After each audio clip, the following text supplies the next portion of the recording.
So far, my FA Cup road to Wembley has been the story of Bottesford Town. They've been involved in every game since I began this series. Their journey began in the extra preliminary round where they beat Hucknall Town 3-2 at the RM Stadium. Then they knocked out local rivals Winterton Rangers in the preliminary round with a dominant 3-0 victory at home. On Saturday, I went back to the Barrett Steel Stadium for the first qualifying round tie between Bottesford Town and Loughborough Students. The Students had beaten Bugbrook St Michael's 2-0 in the extra preliminary round and then Deeping Rangers after a replay in the preliminary round, and had to go into this one as favourites, being one league above their hosts. If you haven't watched any of my previous videos, Bottesford Town play in the 9th tier of English football while Loughborough Students are in the 8th. One of these teams would make history, as neither had ever made it past the first qualifying round before Saturday. When I arrived, there was a tense, yet still extremely positive atmosphere around the ground. Everyone still seemed upbeat, but I could tell the nerves were getting to a few people.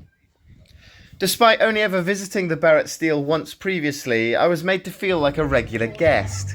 I ran into club chairman Anthony Reeve before I'd even gone into the ground, and invited into the clubhouse for some food at half time.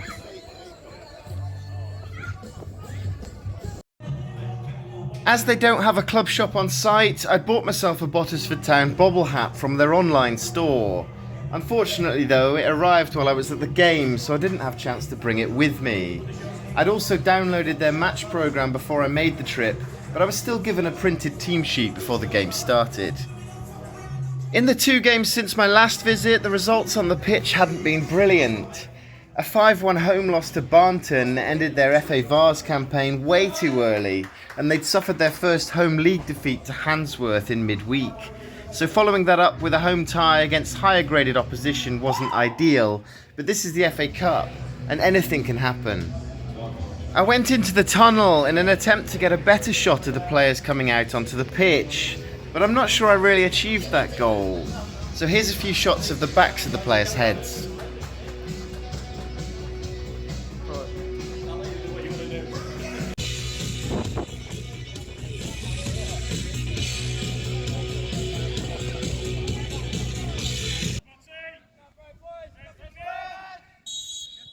It was Bottesford Town who kicked off day 3 of the road to Wembley, and could they make history? Bottesford are in blue, while Loughborough are in purple. From the start, it was clear that Loughborough Students were going to be the toughest opponent they'd faced so far. They seemed well organised and extremely composed on the ball. As with the previous 2 rounds, my footage was a bit random, as I wanted to be able to enjoy the game as well as get videos, so I missed a lot of the action. This time though, I was given access to Bottesford Town's footage of the whole game, so I was able to put together a bit of a highlights reel for added context.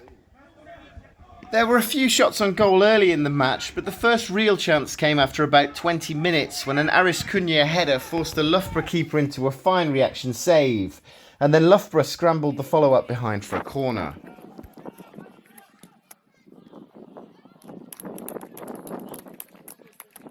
Aris Cunha had another chance 10 minutes later when he powered through the visiting defence and hit a low shot, which was again brilliantly saved by Callaghan in the Loughborough goal.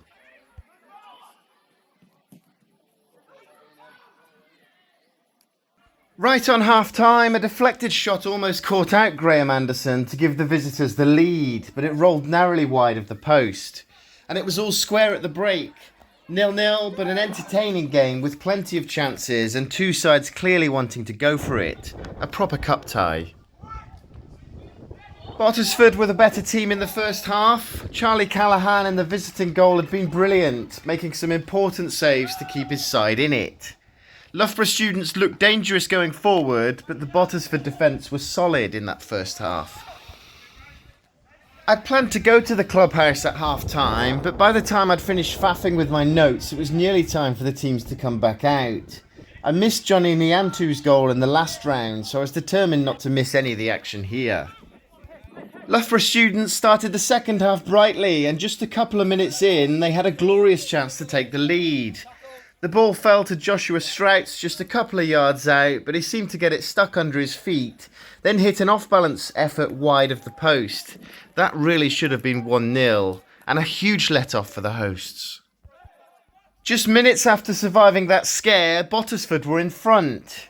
Luke Ayres, who has probably been their best player during this cup run, got the ball around 30 yards out, and despite having purple shirts all around him, breezed past their defence to slot home from the edge of the penalty area.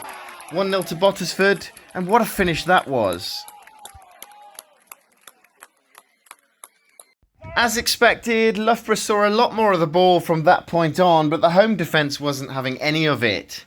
The back four totally bossed this game. The last 5 minutes or so got a little scrappy with the visitors desperately searching for the equaliser, and it got even more nervy for the hosts when James Playford was given a second yellow card for kicking the ball away, and Bottesford had to survive the last few minutes with 10 men.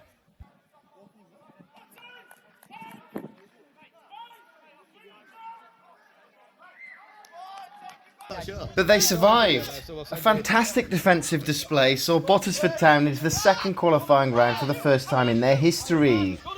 Full time, Bottesford Town 1, Loughborough Students 0.